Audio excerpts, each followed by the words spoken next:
a palavra a vereadora Regina Cioff.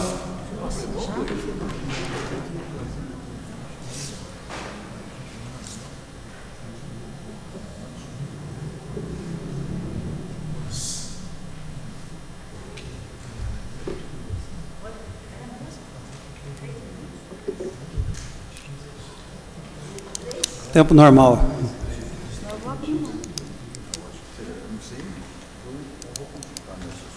Presidente, senhores vereadores, presentes, vereadora, quem nos assiste pela internet. O que me traz hoje aqui à tribuna é em relação a algumas respostas que eu tive de pedidos de informação.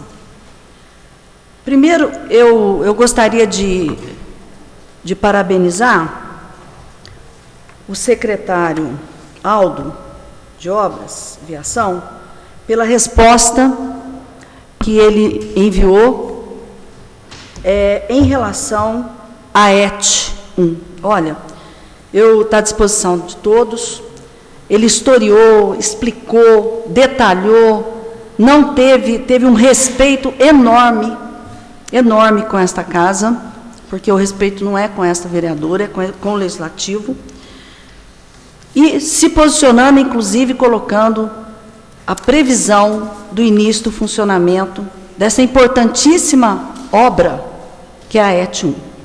Então, fica aqui, realmente, os parabéns ao secretário Aldo pela responsabilidade e pelo respeito com essa casa. Então, mas, ao contrário, outros pedidos de informação em que, infelizmente, você obtém respostas totalmente evasivas, sem nexo, sem credibilidade, enfim. E a gente entristece. Por que um secretário tem tanto carinho e responde a verdade, com critério, e outros secretários não têm essa mesma postura, esta mesma atitude e responsabilidade, não com essa casa, não, com o município, com a população. Então, fica aqui também a minha crítica, né, em relação a uma resposta na execução do Plano Municipal de Gestão de Resíduos Sólidos. Então, é degradante a forma como nós fomos tratados em relação a um plano tão importante, que vai ensejar, infelizmente, outro pedido de informação, inclusive solicitando uma série de coisas que foram colocadas aqui, né? Como se essa questão da política de resíduos sólidos fosse uma brincadeira. Tá? Então, fica ao contrário do secretário que nos respondeu de uma forma tão respeitosa, fica aqui meu lamento por respostas em pedido de informação que eu considero bastante importante, aprovada aqui por todos.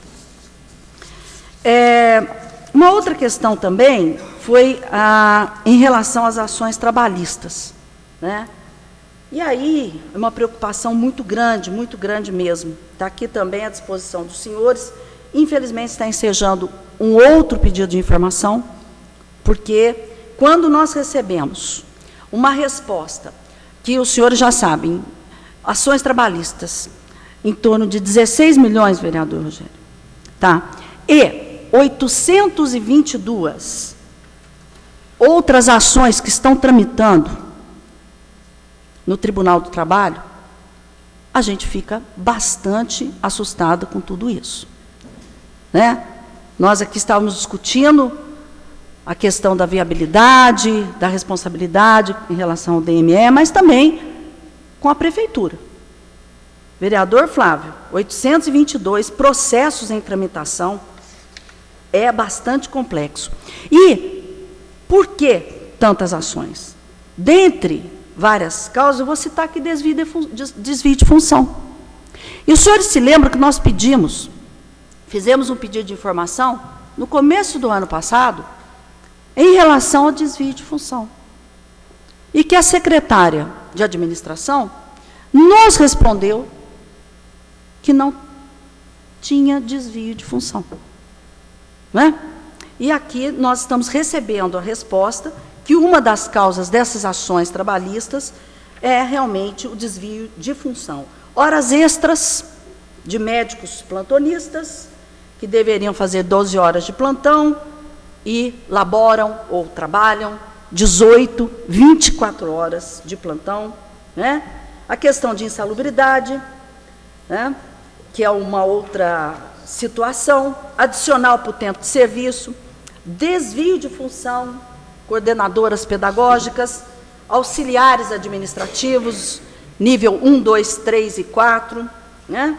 Gratificações do SUS, tá? Que foi incorporado ao salário, tá? E o que mais assustou aqui, dizendo o seguinte, reflexo das horas extras, o procurador Sérgio Carlos Pereira, né? Que a preocupação é que provavelmente, dentro de 2 ou 3 anos, as mesmas ações que ensejaram este débito que a prefeitura vai ter que assumir, né, irão se repetir, porque o município não corrige essas distorções, vamos dizer assim, refletindo aí no pagamento do funcionário público. E aí, nós temos aqui as ações, só uma ação vai ensejar R$1 milhão para um servidor. R$1 milhão. Então, a gente alerta, nós estamos alertando em relação a essas questões, o que já aconteceu, já transitou em julgado, já resolveu, vai ter que pagar.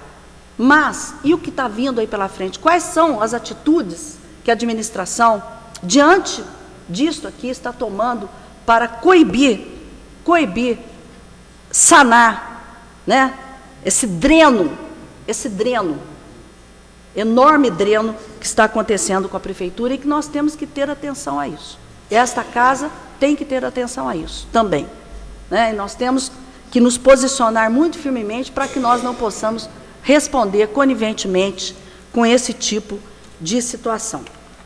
Agora, tem uma outra aqui em relação à CEFEM, que nós fizemos um pedido em relação às exportações, que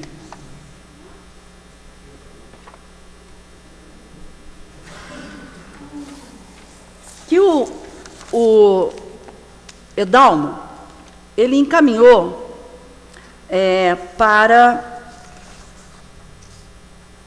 a Secretaria Municipal, não, peraí, operação, só um minutinho, gente, da Receita, a Receita Federal, ele encaminhou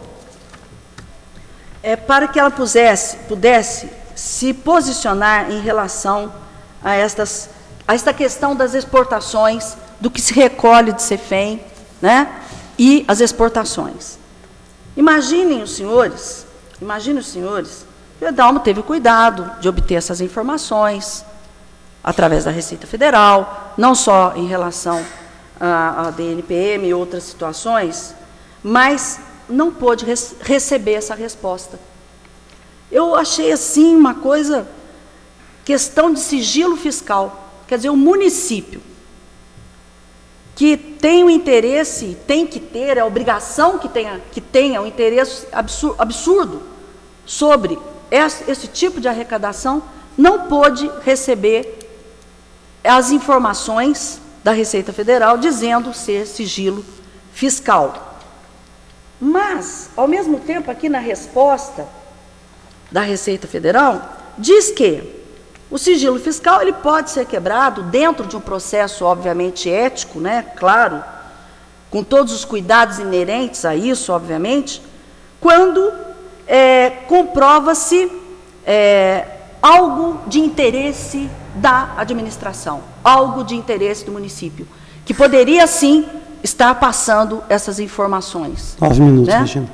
Mas, estou terminando, senhor presidente, mas, infelizmente, nós não conseguimos aqui, e até a prefeitura aqui, o Edalmo teve o cuidado, mas, infelizmente, fica aqui também a minha preocupação com esse tipo, essas informações que são extremamente importantes para o município, e a gente espera que o município tome alguma providência em relação a isso.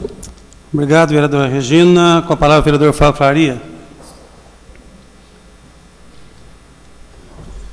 Senhor presidente, vereadores e vereadoras, demais presentes.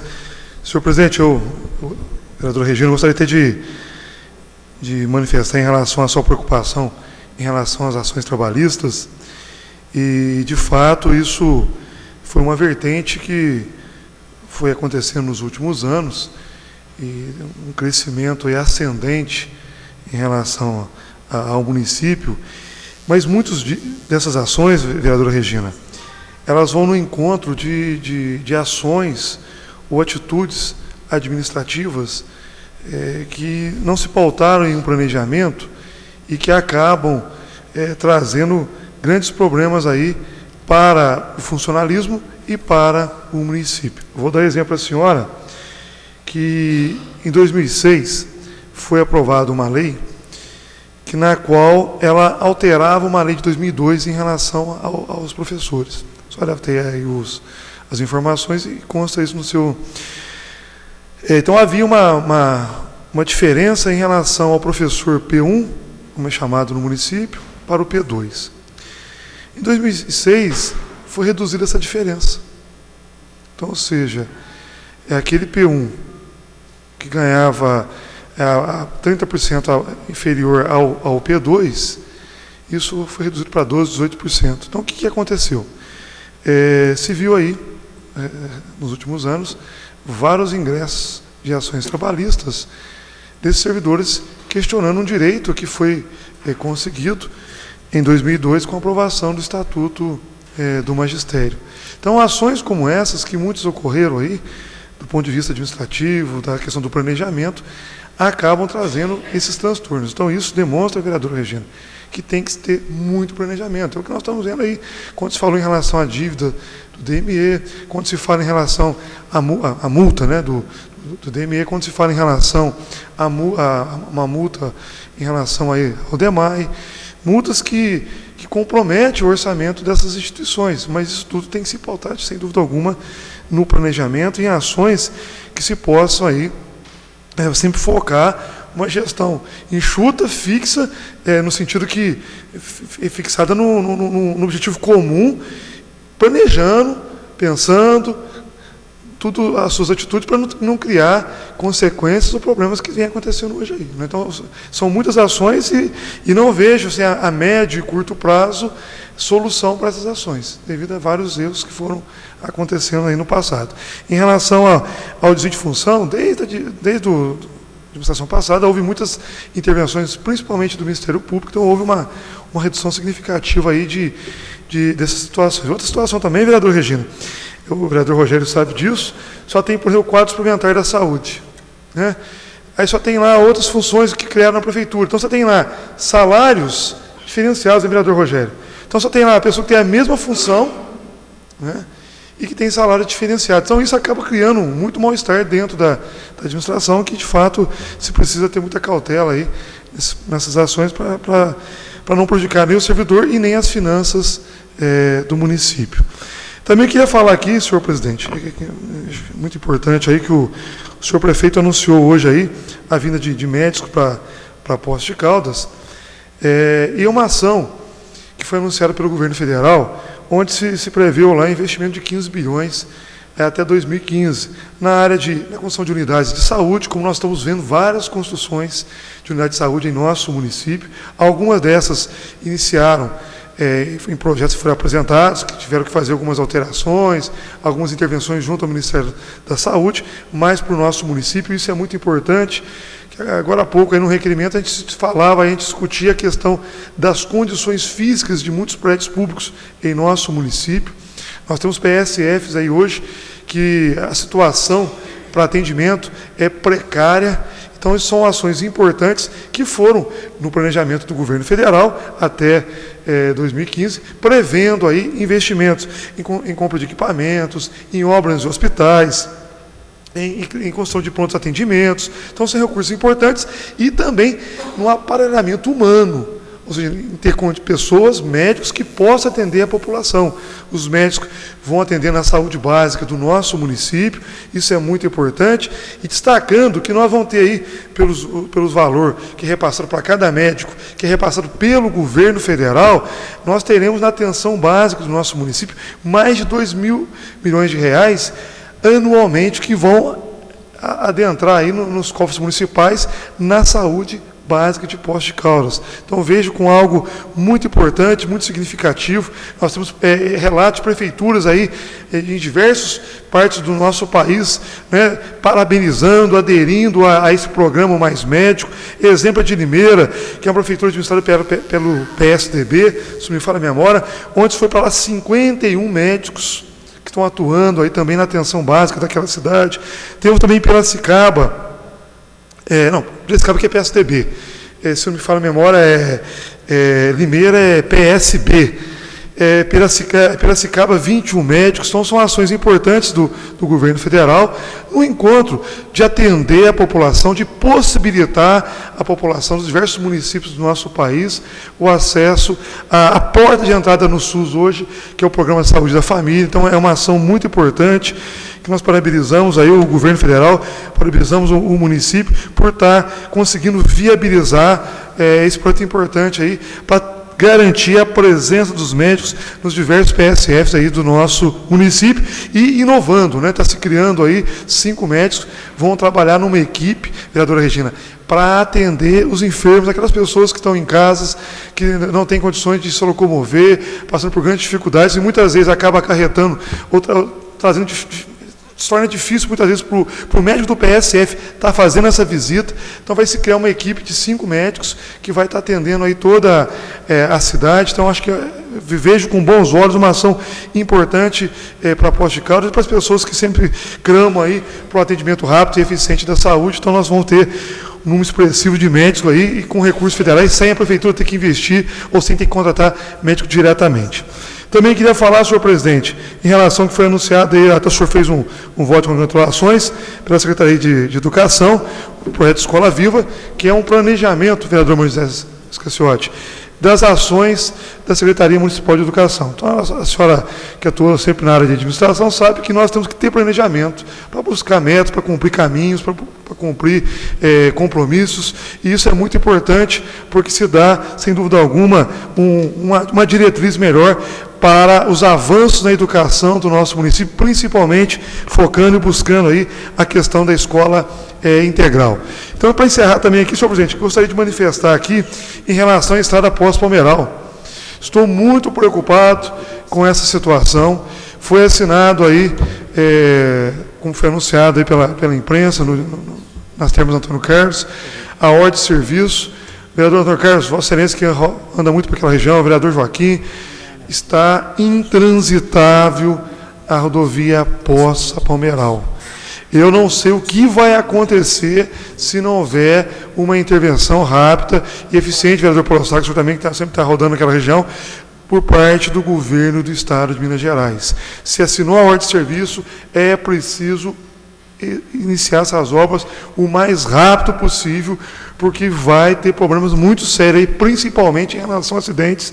Muitos veículos, eles desviam constantemente de buracos, e isso vai na contramão, está se colocando em risco as pessoas que transitam diariamente por essa rodovia, por essa estrada, e quem passa por ali, não precisa nem falar. A rodovia fala por si, a estrada fala por si as condições, principalmente chegando em Palmeiral. Então, esperamos que o governo do Estado, como já assinou a ordem de serviço, possa aí iniciar o mais rápido possível essas obras, dando aí uma resposta à população que utiliza a rodovia Pós-Palmeiral. Muito obrigado, senhor presidente.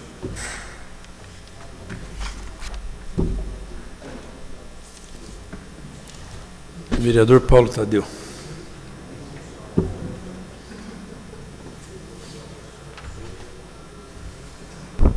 Senhor presidente, secretário, vereadoras, vereadores, eu queria também saudar aqui o sucesso de Poços de Caldas nessa conquista aí de mais 10 médicos dentro do programa Mais Médicos em Poços de Caldas.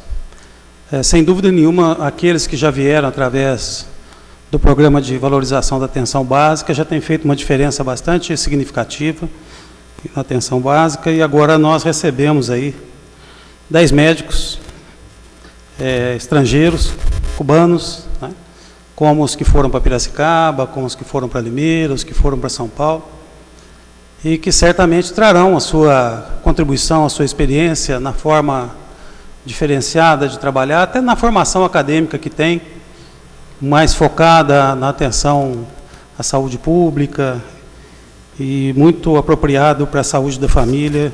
Enfim, nós podemos estar iniciando aqui um momento muito importante na saúde pública de Poços de Caldas, talvez invertendo, né, aquilo que é uma demanda antiga dos médicos, invertendo aquela lógica da saúde ser tratada através das especialidades e da hospitalização o tempo todo, né? Agora nós podemos buscar resolutividade nessa atenção básica, diminuindo assim o tensionamento sobre as unidades hospitalares, o pronto atendimento, enfim. Nós estaremos dando um passo muito importante, sem dúvida nenhuma. Eu queria também compartilhar aqui a preocupação da vereadora Regina em relação à questão das ações trabalhistas.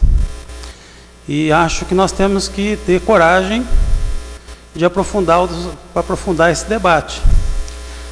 Eu já tive a oportunidade, vereador Zé Maria, Jonei, de ter acesso a algumas decisões da Justiça do Trabalho em que os juízes manifestam o seu absoluto inconformismo com essa situação.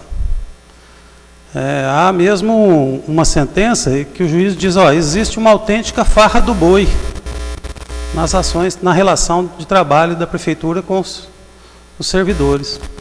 E essa questão, ela tem uma lógica. E a lógica é que o regime de consolidação das leis do trabalho é inadequado para o serviço público.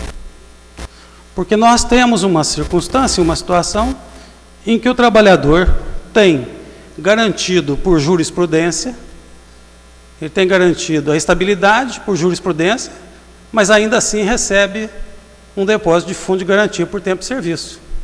O que cria uma situação absolutamente injusta em relação àqueles que conquistam a estabilidade por concurso público também, que são os estatutários, e que não têm o fundo de garantia. Então nós temos uma dupla proteção ao trabalhador que se relaciona com a administração pública através da consolidação das leis do trabalho. Ele recebe um fundo de garantia e tem estabilidade por jurisprudência. Um dia isso pode acabar, dependendo de um eventual recurso ao Supremo, que pode acabar reconhecendo que CLT é CLT, não tem estabilidade. Mas isso propicia uma relação na Justiça do Trabalho que tem mesmo efetivamente e tende efetivamente a olhar, tem um olhar protetor em relação ao trabalhador. Muitas vezes a administração erra, como o professor Flávio aqui mencionou. Nós tivemos casos das especialistas aí há 12 anos atrás, 15 anos, que por uma canetada do prefeito, ele reduziu a jornada e reduziu o salário pela metade. A prefeitura pagou uma fortuna, porque essas pessoas ficaram sem trabalhar por anos a fio e ganharam na justiça o direito de voltar até as 8 horas e ganharam as 8 horas, embora trabalhasse 4. Que tem esses equívocos, que existem esses erros, existem, mas existem coisas também que não são não são sensatas, que trata da questão em que às vezes até mesmo decisão, deliberação de assembleia que vai para um acordo coletivo, vai ser questionado na Justiça do Trabalho e ganha. Quer dizer, quem assinou um contrato coletivo, um acordo coletivo, vai para a Justiça em defesa de uma determinada questão que contraria um item do acordo coletivo e ganha. Então, na rigor, o regime de consolidação das leis do trabalho é absolutamente inadequado para o serviço público. Eu acho que essa é uma discussão que nós temos que ter coragem de fazer. E, finalmente, eu queria tratar da visita aqui do João Deon hoje, nessa casa. Porque a disputa política é sempre legítima. A disputa política é necessária. É preciso que as pessoas demarquem os seus campos políticos, os seus campos ideológicos, demarquem as suas posições. Então, a disputa é legítima. Mesmo que, às vezes, ela se dê num espaço um pouco sombrio ali, onde nem sempre a verdade prevalece, vamos dizer assim, ou as versões são mais importantes do que aquilo que é verdadeiro, do que aquilo que é real. E nessa questão aqui hoje, nós pudemos ver claramente que nós tínhamos dois caminhos a trilhar. Um que seria aceitar a rendição, seria aceitar escrever a nossa dívida no refis, comprometer a existência do Departamento Municipal de Eletricidade na área de distribuição, que já é fragilizada desde a verticalização, ou então assumir um caminho corajoso, que certamente geraria incompreensões, que certamente geraria reações, mas buscar salvar um patrimônio que é nosso. E essa é uma questão que, quando nós tratamos dos valores que serão pagos, elas assustam, incomodam, são desconfortáveis, mas ao mesmo tempo nós temos que ter com clareza absoluta que o caminho que se tomou é perder um valor que pode ser de 15, que pode ser 16, que pode ser 18 milhões, mas salvar 300. Porque, eu repito, o escritório anteriormente contratado, com todas as irregularidades que nós pudemos identificar aqui, tinha jogado a toalha, tinha feito a proposta de fazer um acordo. Não era um caminho aceitável. Ficaria, na nossa história, na história de todos nós, ficaria essa marca que em algum momento o DME de Poços de Caldas foi fechado ou perdeu a concessão porque faltou ousadia, faltou coragem, faltou compromisso, faltou responsabilidade. Então nós temos uma situação muito clara e que nós precisamos refletir muito sobre ela. E que o debate se dê com clareza. Nós não podemos misturar números, nós não podemos confundir as pessoas. Ou se podemos confundir as pessoas, nós temos que também dar o direito das pessoas virem esclarecerem. Por exemplo, nós tivemos na semana passada uma situação em que a versão que foi para os jornais de Poços de Caldas é que o ex-diretor do DME ganhava 60 mil por mês. Eu tive a oportunidade de dar uma entrevista em que eu coloquei em dúvida se essa declaração havia sido dada pelo vereador Antônio Carlos, porque eu sempre vi nele discernimento e capacidade para separar as coisas. Mas o que ficou é que ele ganhava 60 mil. 60 mil ele custava, como custam diretores que estão lá hoje, como custaram mais diretores que já saíram. É isso que o setor elétrico paga. O setor elétrico, um gerente da CEMIG não ganha menos de 40 mil reais. O custo dele é 80. Se nós colocarmos os encargos sociais todos. Então é preciso a gente ter essa clareza. Até para que a gente não passe pelo constrangimento do desmentido público, como passou por um terrível constrangimento recentemente o governo do estado de Minas Gerais, ao fazer uma propaganda na televisão, atribuindo ao governo federal a responsabilidade pelo aumento da tarifa de energia elétrica. Teve que ouvir um desmentido, pediram 30% de aumento, foi o pedido que a CEMIG fez, recebeu 14% e poderia não ter reajustado nada, porque 14% é o número máximo. Obrigado. Algum recado? Quarta chamada, verificação de quórum.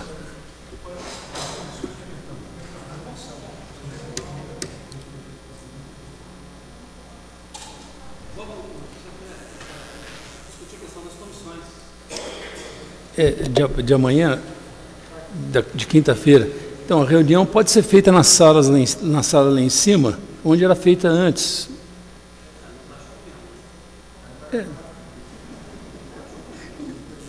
Mas é rápida a reunião, acho que não tem problema nenhum. É lá em cima.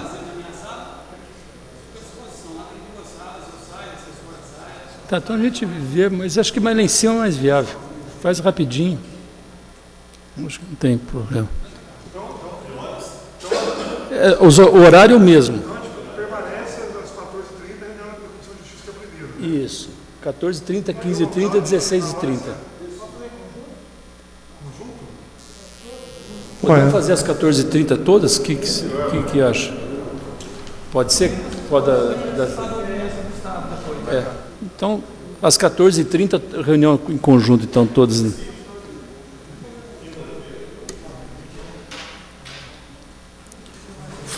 Flávio, presença. José Maria, presença. Sob a bênção de Deus, declaro encerrados os trabalhos da presente reunião, solicito a todos em pé que saudemos o pavilhão nacional com uma salva de palmas.